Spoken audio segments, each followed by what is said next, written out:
जलम भैया वगैरह रात्रि में जगन। ओम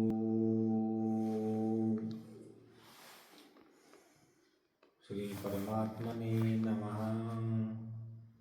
ओम श्री परमात्मने नमः। ओम श्री परमात्मने नमः। ओम श्री परमात्मने नमः।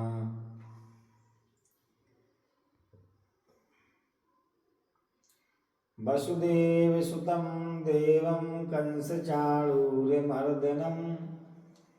देवकी परमानंदं कृष्णं वंदे जगद्गुरुम्। ॐ पूर्णमदा पूर्णमिदं पूर्णात् पूर्णमुदच्यते पूर्णस्य पूर्णमादाय पूर्णमेवावशिष्यते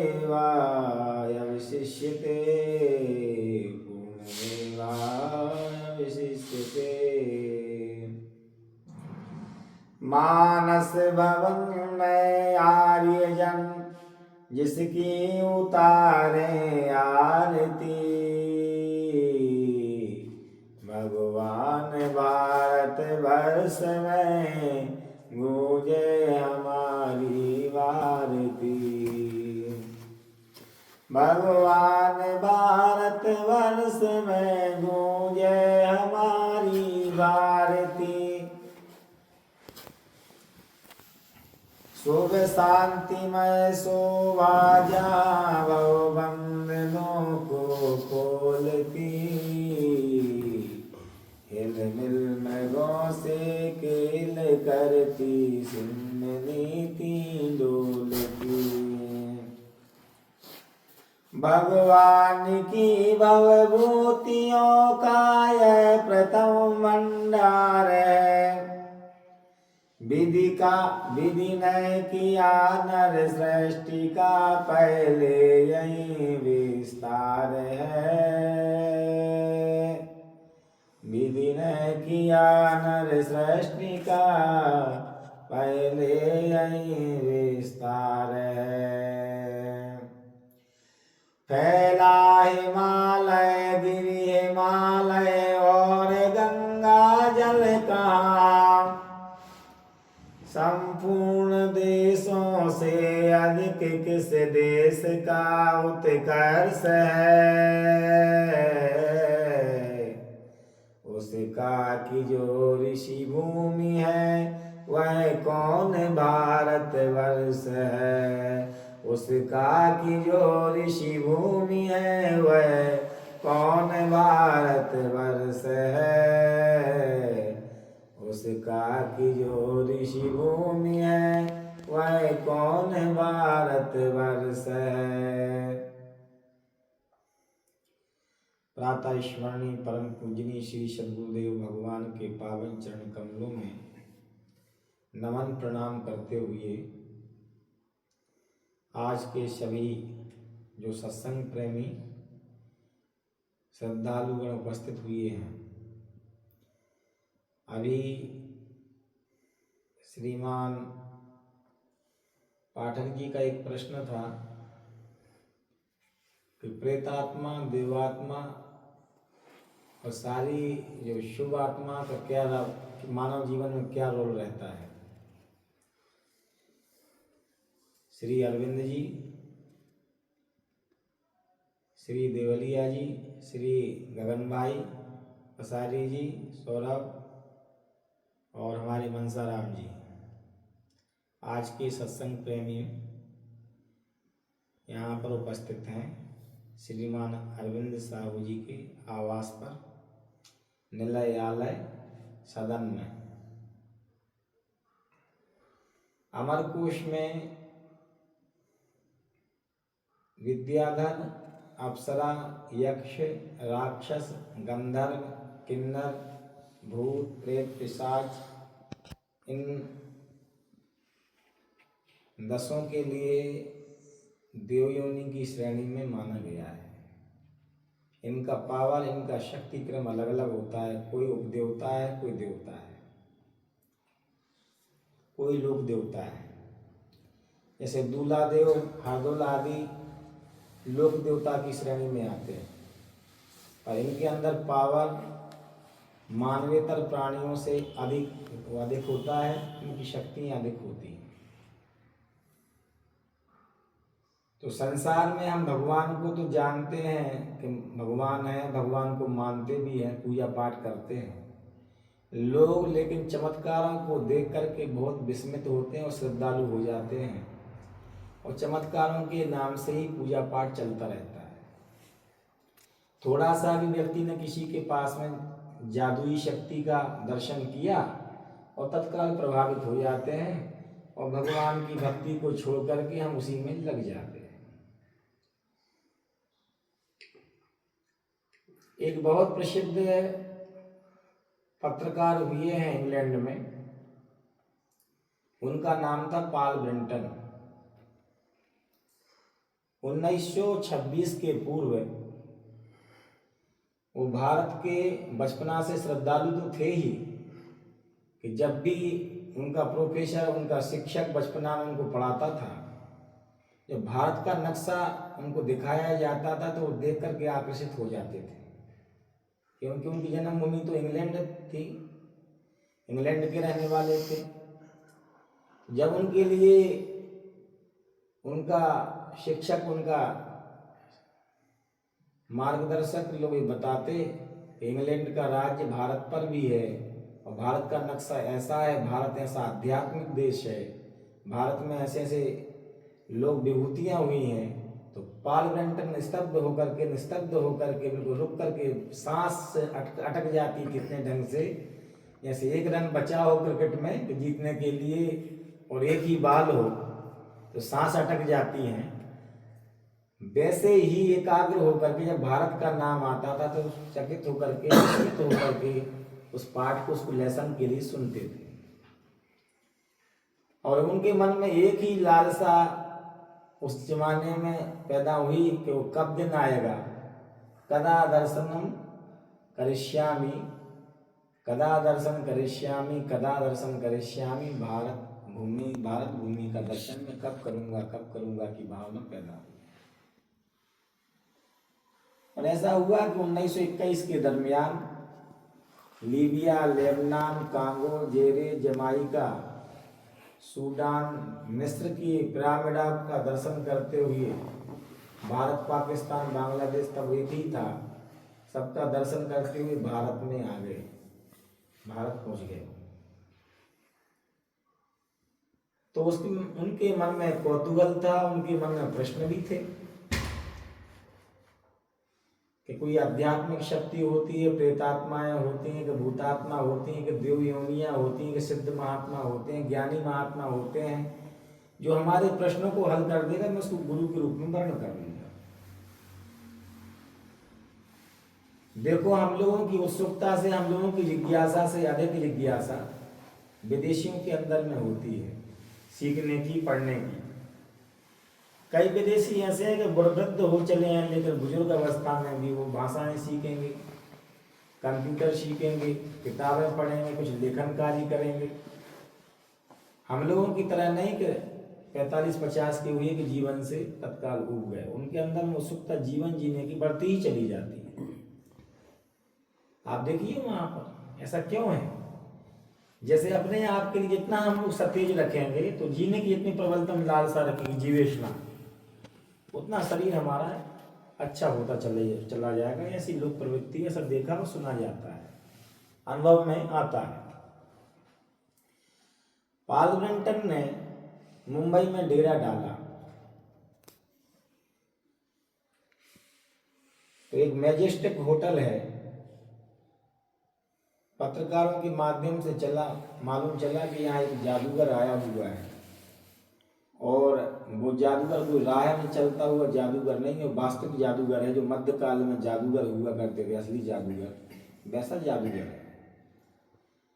कोई वो परलोक की शक्तियों से, लोकोत्तर शक्तियों से काम लेता है और चमत्कार दिखा देता है। तो पॉल ब्रेंटन ने बेरा के माध्यम से 100 रुपया ट्रिप भेजी कि हम फलाने जादूगर से मिलना चाहते हैं। उस जादूगर का और शक्ति तांत्रिक का नाम था महमूद बेग। वो मिस्र का रहने वाला था। लंबी लंबी घुंघराले उसके बाल थे। उसकी टेबल पर सिगरेट के ढेर लगे हुए थे और मंद मंद मुस्कुरा रहा था, नाश्ता करने की तैयारी कर रहा था। उस छेल छबीला लग रहा था कि जैसे कोई पेरिस में घूमने वाला कोई युवा जवान हो। इनको देख करके उसने वेलकम किया कि आपका स्वागत है, आप भोजन नाश्ता करने की कृपा नहीं करेंगे, ऐसा उसने अपनी भाषा में पूछा। इन्होंने मना किया और उसने बताया कि मैं पत्रकार हूँ और मैं लेखन कार्य करता हूँ और मैं एक पुस्तिका का निर्माण करना चाहता हूँ, जो मुझे अनुभव में आएगा मैं वो लिखना चाहता हूँ। तो उन्होंने पहले ही बता दिया था कि आप किसी समाचार पत्र से जुड़े हुए पत्रकार लगते हैं और यूरोप से आए हुए हैं आप। तो उसने कहा कि पार्लियामेंटर ने पूछा महमूद बेसे कि क्या आपके पास में कोई शक्तियाँ हैं? तो उसने कहा बेशक, ऊपर वाले ने मुझे शक्तियाँ दी हैं, गर्व के साथ में, स्वाभिमान के साथ में, जो हमारे पास में कला है मैं जानता हूँ मेरे पास में। क्या कोई कला दिखाइए। कि आप कोने में जाकर खड़े हो जाइए और अपने मुट्ठी में कागज रख लीजिए और कलम को तेज से पकड़ कर रख लीजिए और मन में सोचिए, कोई भी प्रश्न मन में सोच लीजिए। इन्होंने मन में सोचा कि 10 साल पहले मैं किस पत्र का संपादक था। ये मुट्ठी बांधे हुए थे।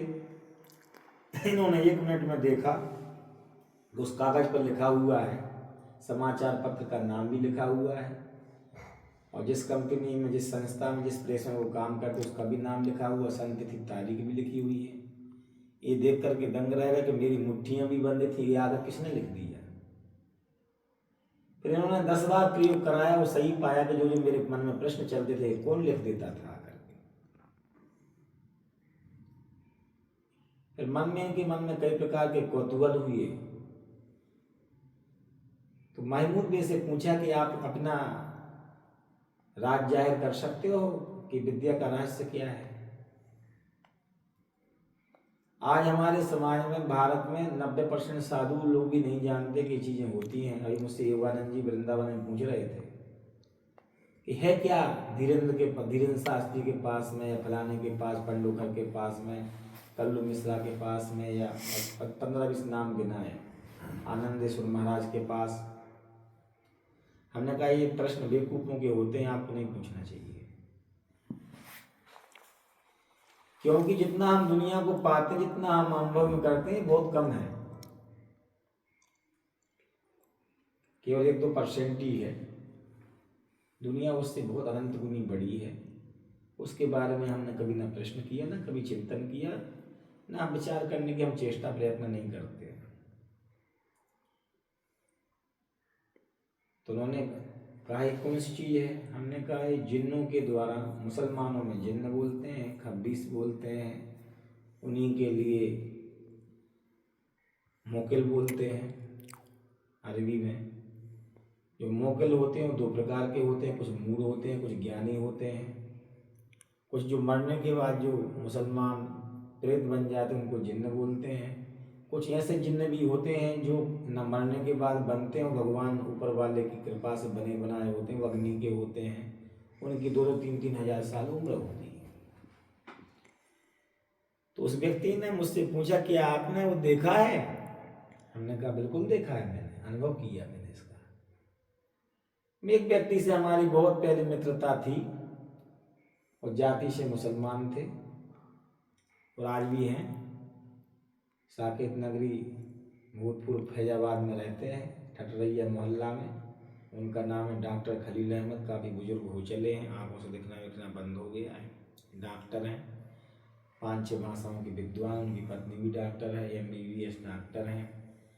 सलमान खुर्शीद जिस समय प्रदेश के कांग्रेस अध्यक्ष हुई, जो यूपी गवर्नमेंट में विदेश मंत्री, उनके प्रिय दोस्त थे। उनका जन्म दिवस वो मनाते थे और ये कांग्रेस के उपाध्यक्ष थे उस समय।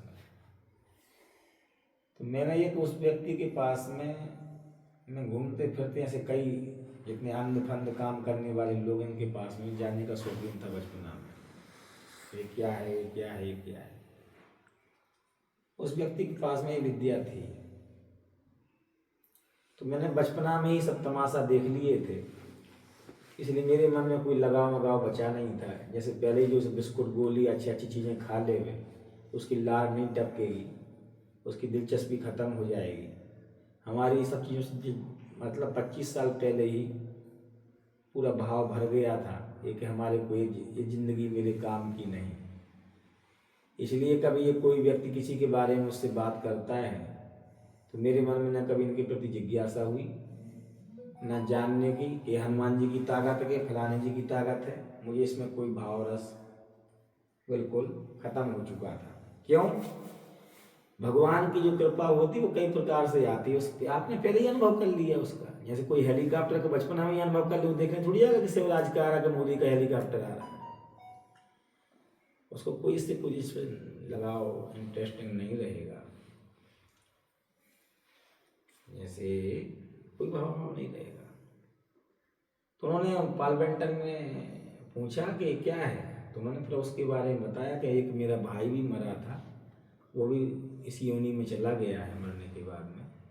उसको भी मैं पढ़ा लिखा कर कैसे लिखना है, क्या बताना है, वो आकर के हमारे कान में आके बता देता है। वो सारी चीज़ें वो सुनते हैं और मैं लिख दिया करता हूँ, अपने आप वो लिख देते हैं। ऐसी शक्ति है कि वो अपने आप लिखा हुआ आ जाता है।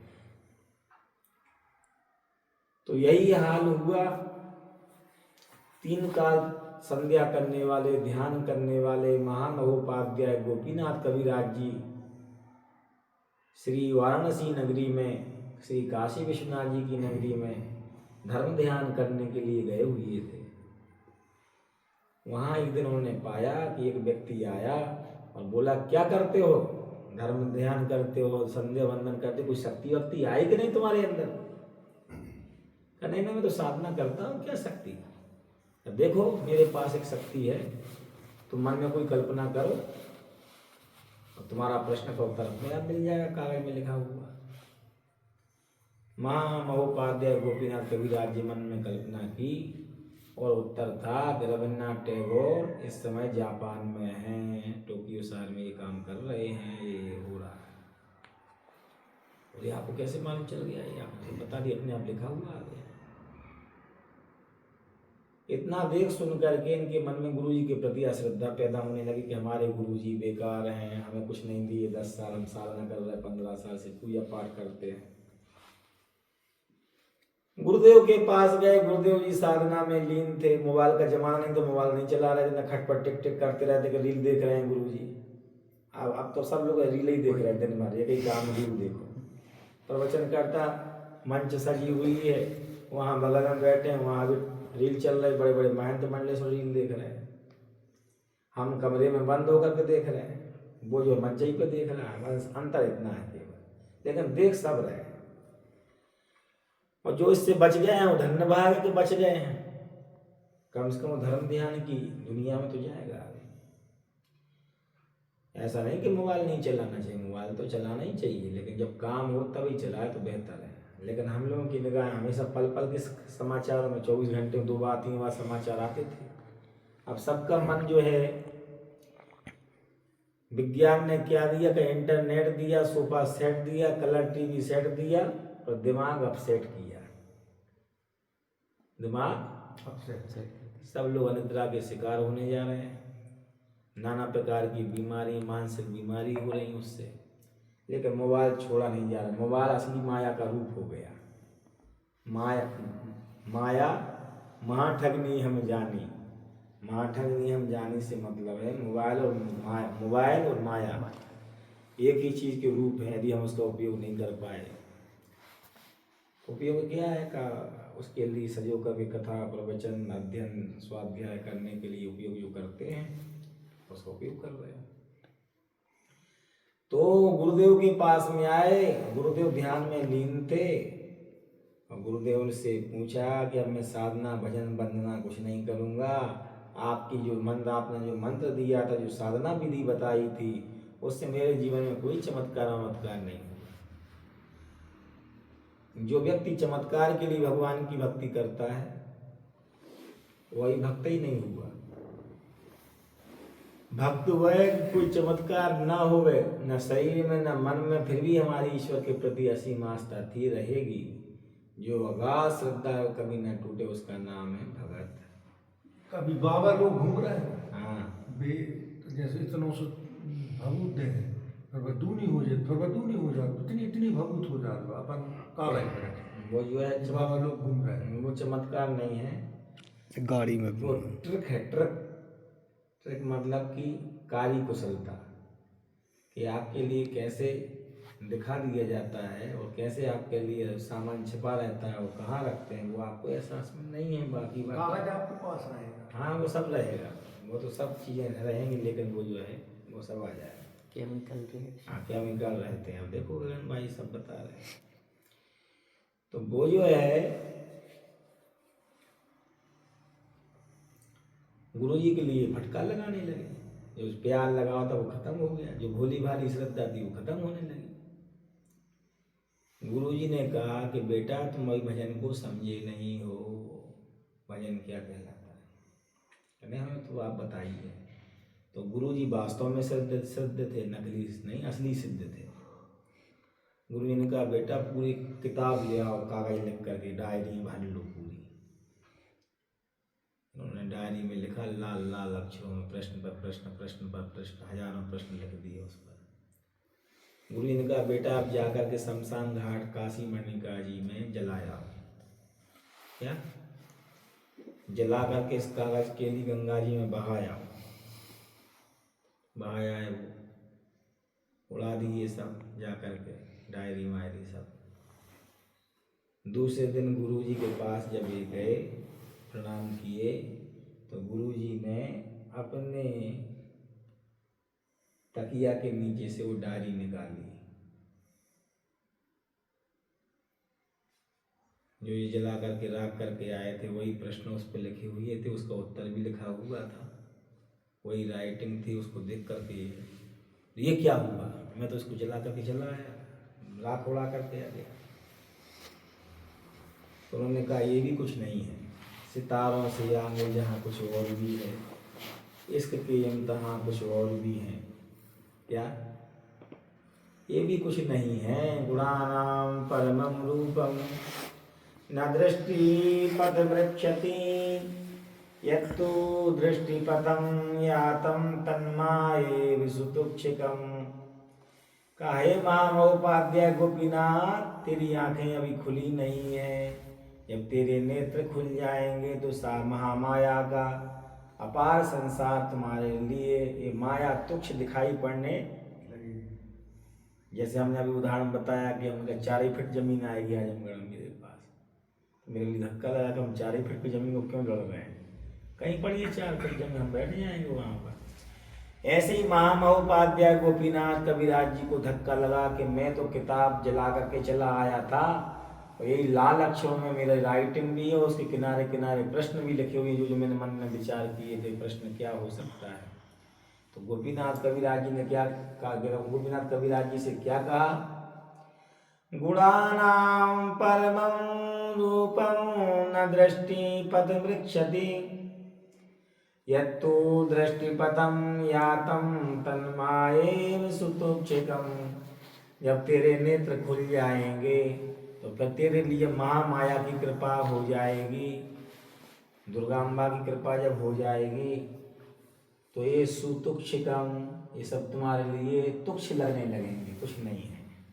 क्या जैसे बच्चों के लिए लगता है कि ये माल अटारी ये खिलौना ही है, लेकिन जब बड़े हो जाते हैं तो तोड़ कर किनारे डाल आते हैं, ऐसा तुम्हें भी लगने लगेगा। तुम अभी बच्चे हो और हम लोग बच्चे हैं, इसी चीज़ के लिए हम समझने लगते हैं कि अधिकांश जितने लोग हैं इस चीज़ों को देखने वाले, 1-1 लाख जो भीड़ इकट्ठी होती है, सब बच्चे और से नादान, इनसे गया गुजरा कोई होता नहीं है। क्यों? उनका गुरुदेव ये हुआ कैसे? उन्होंने कहा कि दुनिया में कोई वस्तु नष्ट नहीं होती है, लेकिन तुम जैसे लोगों को लगता है कि नष्ट हो गई है, उसको लाया जा सकता है, लेकिन कोई महायोगी ही ला सकता है। और वो योगी थे, हम लोग योगी नहीं है, नाम है नहीं योगी, वो तो असली योगी थे। ये कई श्लोक सिद्ध कर दिया। गुणानां परमं रूपं न दृष्टि पथमृच्छते, यत्तु दृष्टिपथम यातम तन्माये सुतुक्षिकम। और माया तुक्ष लगने लगेगी। क्या लगेगी? अब तो जादूगरों के पीछे बाबा लोग भागे चले जा रहे हैं। कई बाबा लोग सेल्फी ले रहे हैं उनके बगल में नीचे बैठ करके। उनको मालूम ही नहीं है कि इसके के आगे कुछ और भी है, और बड़े बड़े मंडले से चले जा रहे हैं फलाने जगह बैठने के लिए। या तो ना कि हमारा भी नंबर लग जाता वहां बैठने के लिए दरबार में। बड़े बड़े साधु सन्यासी भागे चले जा रहे हैं। यहाँ से कई लोग चले जा रहे हैं। अब देशानंद जी जैसे लोग भी भाव दे रहे हैं, क्योंकि इनके लिए जीवन का अनुभव ही नहीं हो पाया। उस जगह से पाठशाला से निकले हुए नहीं है, उनको अनुभव ही नहीं है कई लोगों के लिए कि दुनिया एक अलग प्रकार की दुनिया है। जिस व्यक्ति के पास हम उठते बैठते थे, उस व्यक्ति के पास में इसकी बहुत बड़ी कलाकारी थी। और व्यक्ति इतना बड़ा कलाकार आदमी था, उसकी निगाहें यदि दीवार पर पड़ती थी तो दीवार में छेद हो जाते थे। क्या? आज भी है। उसकी निगाहें यदि बल्ब पर पड़ती थी तो बल्ब फूट जाता था। और उसी व्यक्ति की निगाहें यदि लोहे पर पड़ती थी तो आधा घंटे में मोटे से मोटा लोहा पिघल करके खाक हो जाता था। मैंने अपनी आंखों से देखा। कमंड जलवाता था, प्रयोग करता था कि नौटंकी तो नहीं कर रहा। एक बार कई लोगों को लेकर पहुंचा केमिकल शास्त्रियों। उसने बोला महात्मा जी दीवार कर दो, दीवार में छेद ना किया तो मेरा नाम फलाना फलाना नहीं है। तो फिर जब मैंने उस चीज का अनुभव किया, ये कौन सी सिद्धि है, तो उसने नहीं बोला कि हनुमान जी की सिद्धि है कि खुदा की सिद्धि है। उसने कुछ नहीं बोला, उसने सही सही बता दिया। उसने बताया कि मेरी आंखों पर अग्नि बेताल, मतलब जिन्न, जो अग्नि के जिन्न होते हैं वो आकर के मेरी आंख पर बैठ जाते हैं। और जहां जहां मेरी दृष्टि जाएगी, जहां उन्होंने देख दिया वो जल के खाक हो जाए। उसने ये नहीं बताया कि हनुमान जी आते हैं, कि फलाने जी आते हैं, गाली जी आते हैं, काली जी आते हैं। उसने बताया मेरे पास में एक गॉड गिफ्टेड नहीं, मैं 12 साल की उम्र से साधना कर रहा था। और साधना करते करते मैंने 5-6 छिल्ला कसी किया। मुसलमान उसको बोलते हैं छिल्ला कसी। 40-40 दिन जो व्यक्ति बैठ करके दूध पी करके एक जगह पे एक जगह बैठ करके साधना करता है, उसको बोलते हैं अमली जामा आमिल। वो साधना होती है। तो मुझे मोकिल की सिद्धि हो गई है। इस मोकिल की उम्र है 5000 साल। जैसे जैसे मैं अपने औरत के साथ सो नहीं सकता हूँ और रात्रि में हमारी वाचिंग करता रहता है कि तुम क्या कर रहे हो, जला देगा। और सिद्धि में जोखिम भी होते हैं, उन्होंने मुझे भली भांति बताया। और 5 विषयों का विद्वान था, मैं देखने सुनने उसके लिए जाया करता था। इससे क्या हुआ? इससे होगा ये कि तुम्हारे मन में इस चीज के सुनने के बाद में तुम्हारी भक्ति जाती रहेगी नहीं, भक्ति बढ़ जाएगी। भक्ति इस तरीका से बढ़ेगी। उसने बताया कि ऐसे काम करने वालों की सदगति नहीं होती है। फिर बाद में मुझे जिन्नों के साथ मुझे भी रहना पड़ेगा, तो मुझसे भी काम करवाएंगे, पैर दबवाएंगे, वहाँ उस लोक में मिठाइयाँ मंगवाएंगे, नाना प्रकार के सेवा करवाएंगे, मुझे भी जितने बन जाना पड़ेगा। मैं जाकर के ऊपर वाले का प्रेमी नहीं हो पाऊंगा। अंत में जाकर के मुझे इस योनि में चला जाना है। फिर जानते हो तो क्यों कर रहे हो? अब मुझे जो उनसे छुटकारा नहीं मिल सकता, मैंने ही गलती कर ली कि मैंने उनको सिद्ध किया था। इसलिए वाम मार्गी साधना के लिए सदा रोग वश संतत क्रोधी, विष्णु विमुख श्रुति संत विरोधी, अति दरिद्र यजसी अति मूढ़ा, कोल काम बस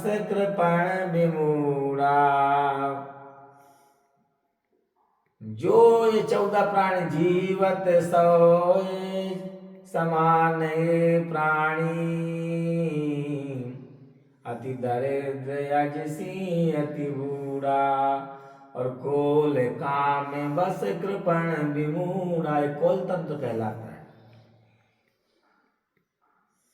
लोगों के प्रश्न रहे कि विद्या होती है। ये विद्या पहले प्राचीन समय में, जैसे आप घर घर में पहले मोबाइल नहीं था,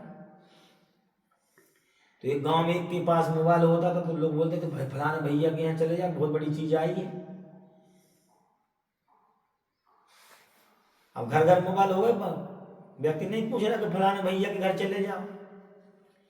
ऐसे ही प्राचीन समय में गांव गांव में ऐसे लोग होते थे जो सब बता देते कि तुम्हारी चोरी किसने की है, ठिकाने ने की है, ये हुआ वो हुआ, और बताने की क्षमता वाले थे, उनकी कोई पूछताछ नहीं थी। जब इस विद्या के जानकार लोग खत्म हो रहे हैं तो इस विद्या की महत्ता बढ़ती चली जा रही है। जैसे मोबाइल नहीं था पहले, आज से 60 साल पहले किसी के पास मोबाइल होता तो लोग मानते कि चमत्कार है। अब कोई चमत्कार नहीं मान रहा उसके लिए।